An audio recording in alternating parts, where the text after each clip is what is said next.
Sebaliknya kalaupun cyanida tidak, nah, sama yang keluar cairan dari mulut. Keluar dari mulut, Nah, iya. cairan yang di dalam keluar dari mulut itu, mohon dijelaskan lebih spesifik, apakah semacam air liur Biasanya lendir. yang berbuih? Enggak Apa? berbuih, lendir. Lendir ya. Iya. Air liur, berarti bukan, kalau busa itu seperti apa yang Busa itu ya gelembung, satu gelembung besar ya, begitu? gelembung. Seperti kalau anak Nggak kecil. nggak besar, Nggak cuma besar. gelembung aja. Ya, artinya seperti anak kecil yang bermain sabun gitu, seperti itu? Iya, seperti itu. Tapi nggak sebesar itu. Ya, artinya seperti itulah supaya kami punya gambaran untuk apa yang ahli jelaskan. Iya. Saya cukup, mungkin rekan saya. Lanjutkan yang mulia. Saudara ahli tadi menjelaskan ada 3 bentuk cyanida ya, padat, cair, dan gas ya. Gas. Itu. Dampak yang atau efek yang ditimbulkan apabila seseorang mengkonsumsi itu dengan 3 bentuk itu apakah sama atau ada perbedaan? Beda-beda. Gas paling cepat. Gas paling cepat, baik. Untuk kasus ini yang Anda lihat lah, yang Anda perhatikan, itu bentuknya lebih mengarah kemana? Cairkah atau padat yang dimasukkan ke dalam minuman atau gas? Kalau melihat dari berita acaranya, nanti mungkin ini ditanyakan kepada ahli-ahli toksikologinya. Tapi kalau analisa saya, dia itu dia meminum kopi yang mengandung cyanida, begitu dia masuk ke dalam tubuh, dia akan terurai menjadi HCN. HCN itu adalah bentuk dari gas dari apakah dia NaCN, apakah dia KCN, apakah dia cairan, itu nanti yang akan menyebabkan prosesnya penyerapannya jadi lebih cepat, menjadi lebih cepat lagi, sehingga proses kematiannya jadi juga lebih cepat gitu. Baik, kalau misalkan yang digunakan adalah cyanida padat, Ya. reaksi yang ditimbulkan apabila tersentuh dengan air panas misalkan, seperti apa? Nah itu sekali lagi Bukan kewenangan Anda ya? bukan kemenangan Baik. saya, silakan nanti ditanyakan. Yang bukan kewenangannya jangan dipaksa. Iya, baik yang mulia. Saudara saksi tadi kan sempat disinggung juga mengenai singkong, dan tadi penasihat hukum mengenai apel ya. Yang ada di dalam tubuh korban adalah 0,2 yang Anda baca dari hasil lab itu. Untuk sampai misalkan 1 apel, 2 apel, 3 apel, itu 1 apel itu mengandung berapa banyak cyanida? Anda tahu? Itu nggak tahu. Tidak tahu. Tidak tahu. Berdasarkan pengetahuan Anda, apakah apel, 10 apel lah dimakan itu bisa mengakibatkan ada cyanida yang sampai ke lambung? Tadi Anda sebelumnya menyatakan bahwa cyanida itu juga terserap ke dalam rongga-rongga, bibir, tenggorokan, dan daerah-daerah tubuh lainnya sampai ke lambung. Apakah akan berkurang seperti itu? Semua zat yang masuk ke dalam tubuh nanti akan berkurang, dia akan diurai, apapun makanan tersebut. Karena dia akan dikonsumsi atau dibuang oleh tubuh. Itu mekanisme yang paling hebat yang diciptakan oleh Yang Maha Kuasa. Jadi pasti akan diurai, apapun yang masuk akan diurai. Sehingga jumlahnya akan lebih sedikit. Saya tegaskan, apakah yang berada di dalam lambung Mirna adalah sisa dari cyanida yang entah berapa yang Anda kan tidak tahu, Ya. itu dikonsumsi oleh dia? Saya yakin seperti itu. Itu sisanya? Saya yakin ya, Ya. Saya yakin seperti itu. Baik, terima kasih yang mulia. Tadi disebut ya bahwa cyanida bisa padat, cair, gas. Apabila salah satu dari bentuk tadi masuk ke tubuh manusia dan terurai, itu semuanya akan berubah menjadi gas. Tidak Atau selalu, tidak? tidak selalu. Masih ada sisa-sisanya juga. Ada sisa. Masih ada sisanya. Misalnya, Apalagi kalau jumlahnya banyak. Ada penasihat hukum? Saudara saksi ya, ini saya mau bicara ilmu aja, mau jelaskan pada kita. Iya. Ada beberapa saya baca literatur bahwa sebenarnya cyanida ini tidak mengakibatkan korosif.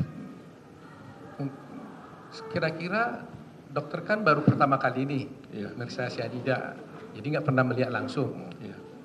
Apa referensi dokter untuk mengatakan bahwa kalau cyanida itu korosif?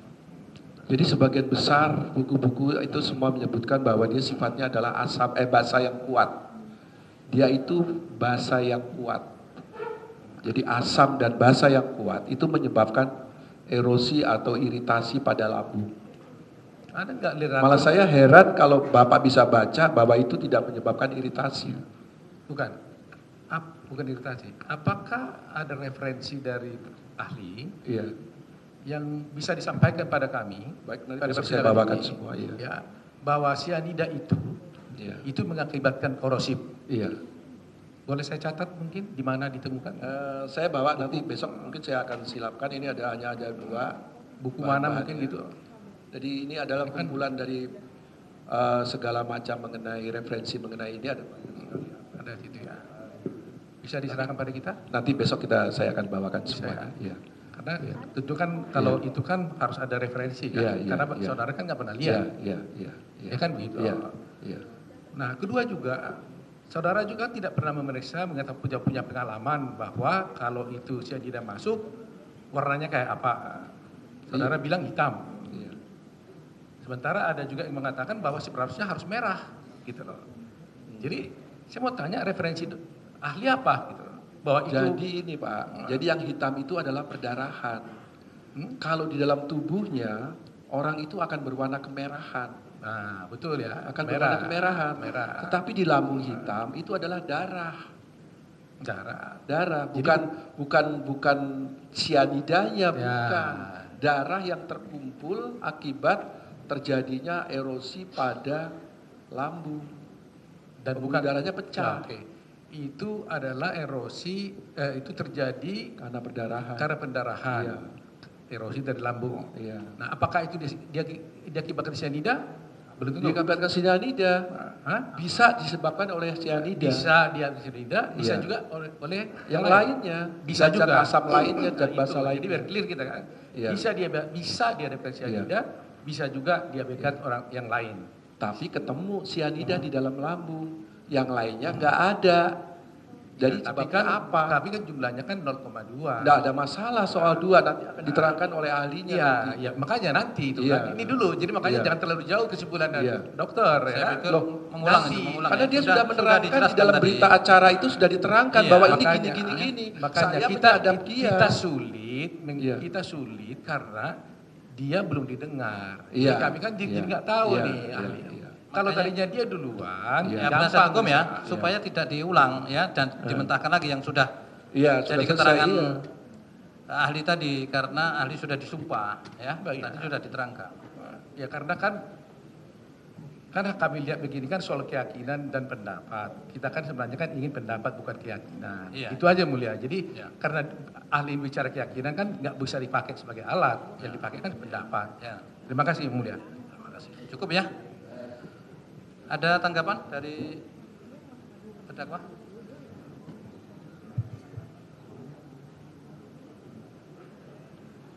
Tidak ada yang mulia. Tidak ada ya. Terima kasih ahli. Ya, siap. Boleh meninggalkan Siap, ruangan. terima kasih.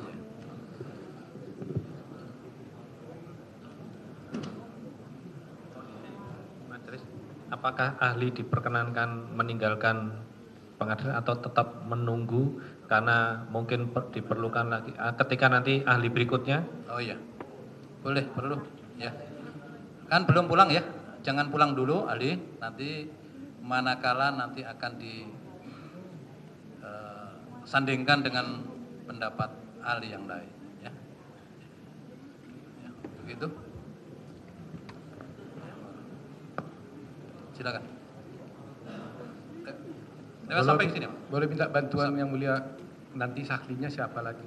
Ya, siapa nanti, Pak? Yang satu. Dr. Nur Samran Subandi, Ada dalam ahli berita acara ya? toksikologi. Iya, Toksikologi. ada yang mulia. Ahli toksikologi. Nur Samran Subandi. Ya. Sekalian juga yang mulia kami ingin mendapatkan, tadi kan ada berita acara pemindahan di botol tadi, saya mau ambil, karena tidak ada di berkas kami, Bagaimana? saya mau melihat kembali berita acara pemindahan. Oh, berita acara. Ya. Kami juga yang mulia. Ya. Ingin memfotokopi juga. Atau Ya. difotokopikan nanti.